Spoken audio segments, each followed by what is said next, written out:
Hello जय हिंद। मैं शाहरुख हूँ और ये मेरा काम नहीं प्रोफेशन है। ये मेरी पहली वीडियो है जिसे आपकी सपोर्ट की जरूरत। आज हम एक ऐसी शख्सियत के बारे में जानेंगे जिनके नाम के बिना मिडिल ईस्ट का इतिहास नामुकम्मल रहता है। आज हम उस शख्स के बारे में जानेंगे जिन्हें कुछ लोग मसीहा और ताकतवर शासक के तौर पे देखते हैं, वहीं कुछ लोग उन्हें क्रूर और तानाशाह की नज़रों से देखते हैं। लेकिन ये आपको तय करना है। ये वीडियो पूरी देखने के बाद बात करेंगे सद्दाम हुसैन की, जो इराक के 5वें राष्ट्रपति के तौर पर दो दशक तक सत्ता में बने रहे। वो एक शिया बहुल आबादी वाले देश के सुन्नी राष्ट्रपति थे। सद्दाम कहते हैं, मैं सद्दाम हुसैन हूँ, अरबों का शेर। मैं एक अरब नेशनलिस्ट हूँ और मेरा मकसद है अरब नेशन को यूनाइट करना। अपनी छवि को लेकर सद्दाम हमेशा अपने आप को एक बहादुर नेता और एक महान देशभक्त के तौर पर पेश करते हैं।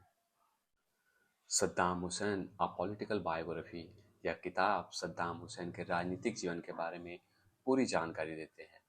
वही the dark side of the moon यह किताब सद्दाम हुसैन के शासन के दौरान हुए अत्याचार, क्रूरता और तानाशाही के बारे में पूरी जानकारी देती है। तो चलिए शुरू से शुरू करते हैं। सद्दाम हुसैन का जन्म 28 अप्रैल 1937 को बगदाद के तिर्कित स्थित एक गांव में हुआ। हालांकि जब वह पैदा हुए उससे पहले ही उसके पिता का कैंसर की वजह से मौत हो गई थी, जिससे सद्दाम की मां बहुत ही ज़्यादा परेशान रहने लगी थी। सद्दाम की मां दो बार खुदकुशी करने की नाकाम कोशिश भी की। कुछ दिनों बाद सद्दाम की मां किसी दूसरे मर्द से शादी कर लेती है, जिससे 3 बच्चे होते हैं और सद्दाम उस आदमी का सौतेला बेटा होता है। सद्दाम के ऊपर उसके सौतेले बाप का खराब बर्ताव की वजह से सिर्फ 10 साल की उम्र में सद्दाम अपना घर छोड़ देते हैं और बगदाद के अपने चाचा खैरुल्लाह के यहाँ चले जाते हैं और वहीं से उसकी पढ़ाई लिखाई शुरू होती है।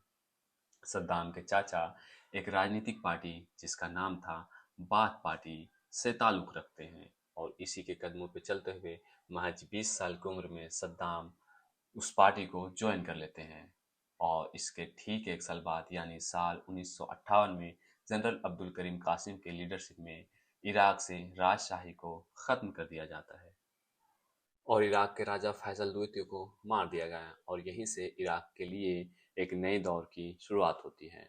साथ ही सद्दाम का दबदबा भी बढ़ना शुरू हो जाता है और इराक का पहला प्रेसिडेंट अब्दुल करीम कासिम बने।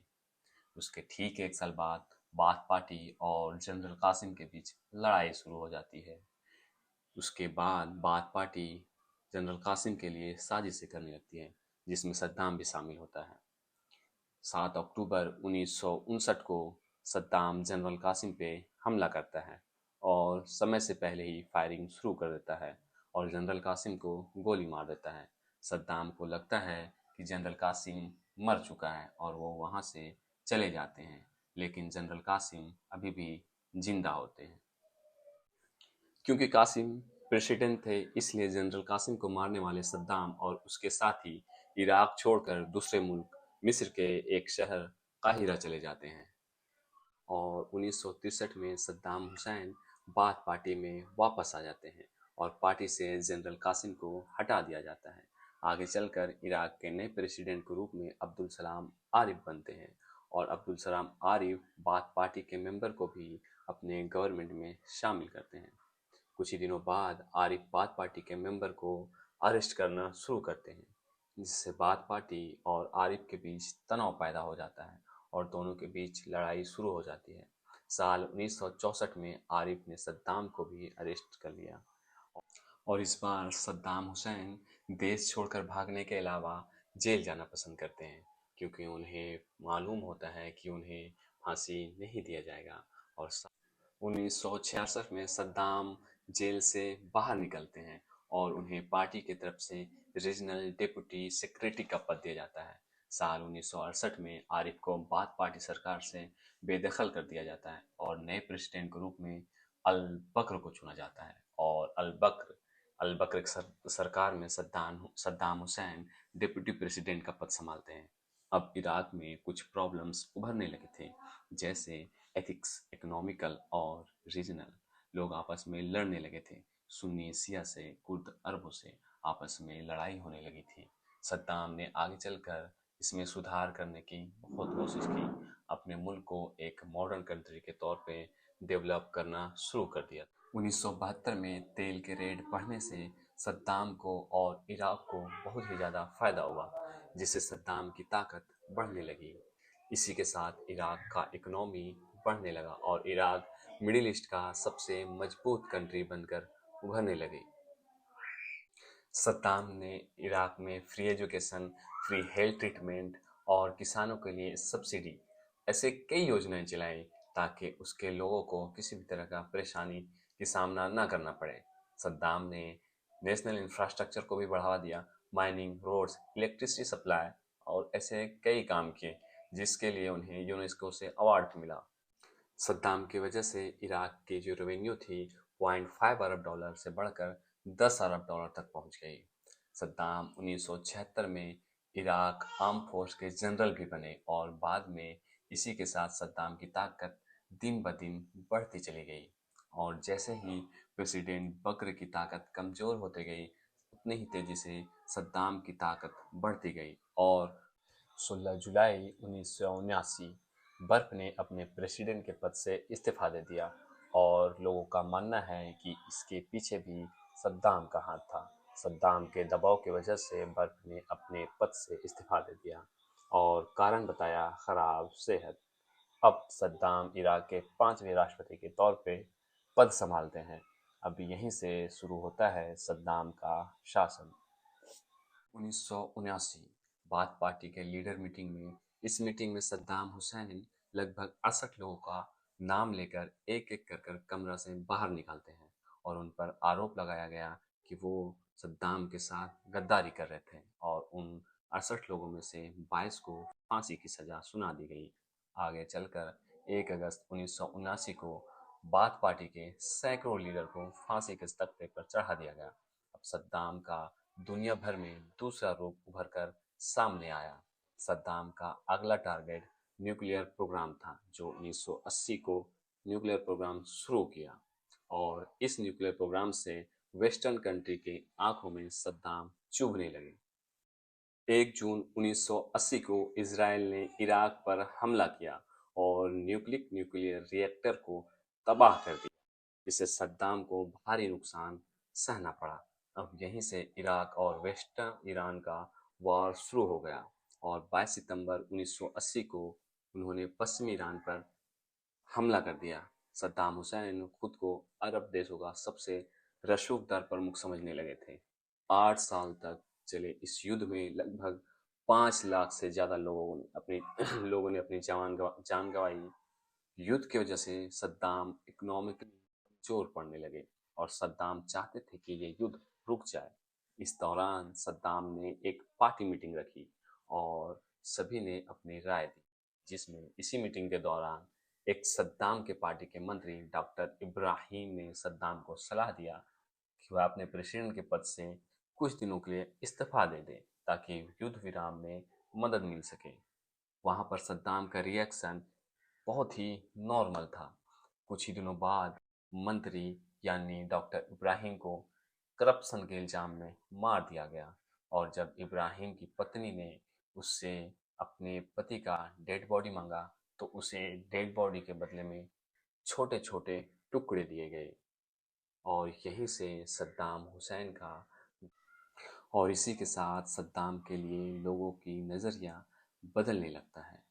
जुलाई 1982 में सद्दाम हुसैन पर एक आत्मघाती हमला होता है, जिसका बदला लेने के लिए एक सद्दाम सिया बहुल तुचैल गांव में 148 लोगों की हत्या करवा देते हैं। मानवाधिकार के उल्लंघन के ऐसे कई मामलों के बावजूद अमेरिका ने सद्दाम का साथ दिया। ईरान के साथ साल 1988 में युद्ध विराम घोषित हो गया, पर सद्दाम अपने प्रभुत्व को बनाए रखने के लिए अपनी ताकत को बढ़ाने में लगे रहे। सद्दाम ने लंबी दूरी की मिसाइलें, परमाणु हथियार, जैविक और रासायनिक हथियारों को विकसित करना शुरू कर दिया। कुवैत के इराक पर इकोनॉमिकली कर्ज की वजह से बहुत ही ज़्यादा प्रेशर आने लगा। कुवैत अपना पैसा वापस मांगने लगा और इराक पर कुवैत को जो कर्ज था वो सद्दाम चाहते थे कि माफ़ कर दे, लेकिन कुवैत ने अपने कर्ज को माफ़ करने से इनकार कर दिया। साथ ही सद्दाम चाहते थे कि कुवैत अपने तेल प्रोडक्शन को कम करे। तेल प्रोडक्शन के कम करने से सद्दाम तेल के दाम में इजाफा करेंगे, जिससे सद्दाम को और इराक को बहुत ही ज़्यादा फायदा होगा। लेकिन इस काम के लिए भी कुवैत ने सद्दाम को साफ साफ मना कर दिया। वह लगातार तेल का उत्पादन करने लगे। सद्दाम को यह बात बहुत ही बुरा लगा और सद्दाम ने एक स्टेटमेंट दिया जिसमें वह कहते हैं, कुवैत भी कभी इराक का हिस्सा हुआ करता था। और कुवैत पर एक और आरोप लगाते हुए सद्दाम कहते हैं, कुवैत तिरछी खुदाई कर रहा है जिसमें वह इराक का तेल चोरी कर रहा है। और इसी रीजन से साल 1990 में सद्दाम हुसैन कुवैत पर हमला कर देते हैं। 6 दिनों तक चली इस लड़ाई में कुवैत पर सद्दाम ने कब्जा कर लिया और इराक का 19वां स्टेट बना दिया। अब सद्दाम पर कुवैत से हटने का दबाव यूएन ने बनाना शुरू किया। इसके बाद में सद्दाम ने शर्त रखा कि वह चाहते हैं इजराइल फिलिस्तीन से वेस्ट बैंक, गाजा और गोलन हाइट्स से अपनी सारी फौज हटा दे और उसे आज़ाद कर दे। इस शर्त से अरब देश दो भागों में बट गया। कुछ लोग सद्दाम के साथ थे, वहीं कुछ लोग सद्दाम के राय के खिलाफ थे। आधे अरब कंट्री जो अमेरिका, इंग्लैंड जिसमें शामिल थे, उनका साथ दे रहे थे और फिर इस शर्त को रिजेक्ट कर दिया गया।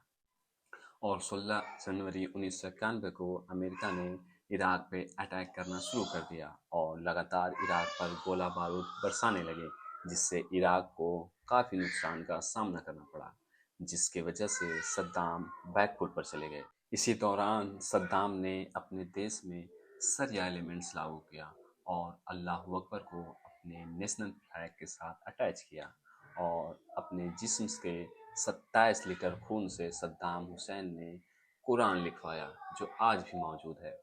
24 फरवरी 2003 में अमेरिका ने दोबारा इराक पे अटैक किया और यह लास्ट अटैक था, पूरे इराक को तबाह कर दिया। इस दौरान सद्दाम इराक के प्रेसिडेंट बने रहे और वह अपने फार्म हाउस जहां पैदा हुए थे, तिरकित, वहां के एक बंकर में जाकर छुप गए और सद्दाम को वहीं से पकड़ा गया।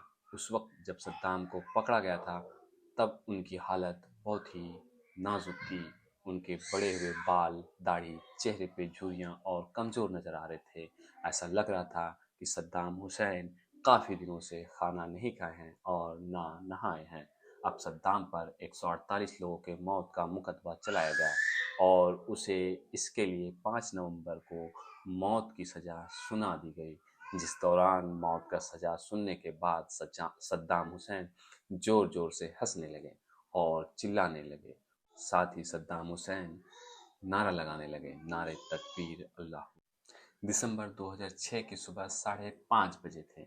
इराक के बगदाद में अमेरिका के 12 सैनिकों ने हथकड़ी में जकड़े सद्दाम को चुपचाप फांसी देने के लिए जल्लाद को सौंप दिया। इसके बाद इन सुपर 12 सैनिकों के आंखों में आंसू थे। हाथ में कुरान लिए सद्दाम हुसैन हताश नजर आ रहे थे। इस दौरान उन्होंने किसी तरह का कोई विरोध नहीं किया, सिर्फ फांसी के वक्त काला नकाब पहनने से इनकार कर दिया। वही जिस जल्लाद ने सद्दाम को फांसी दिया, उसके चेहरे पे नकाब था और ये पहली बार हुआ था। घड़ी में 6 बजते ही सद्दाम को फांसी के फंदे से लटका दिया गया और इसका वीडियो भी बनाया गया, जिसे हम आपको नहीं दिखा सकते, जो आज भी यूट्यूब पे मौजूद है। और सद्दाम के आखिरी अल्फाज थे, ला इलाहा इल्लल्लाह। अपने कलमा को पूरा किए बिना सद्दाम फांसी से लटक जाते हैं और इसी के साथ सद्दाम हुसैन का अंत होता है। सद्दाम हुसैन की ज़िंदगी बहुत ही लंबी और बहुत ही कम अल्फाजों में बयां करना मुश्किल है। कई दिनों तक रिसर्च करने के बाद मैंने इसे बहुत ही ज़्यादा समराइज किया, छोटा किया, उसके बाद आप तक ये वीडियो बनाया। अगर आपको ये वीडियो, ये जानकारी पसंद आई तो लाइक, शेयर, कमेंट करके अपना फीडबैक ज़रूर दें। साथ ही मेरे चैनल को सब्सक्राइब करें और अपना सपोर्ट दें। बहुत शुक्रिया।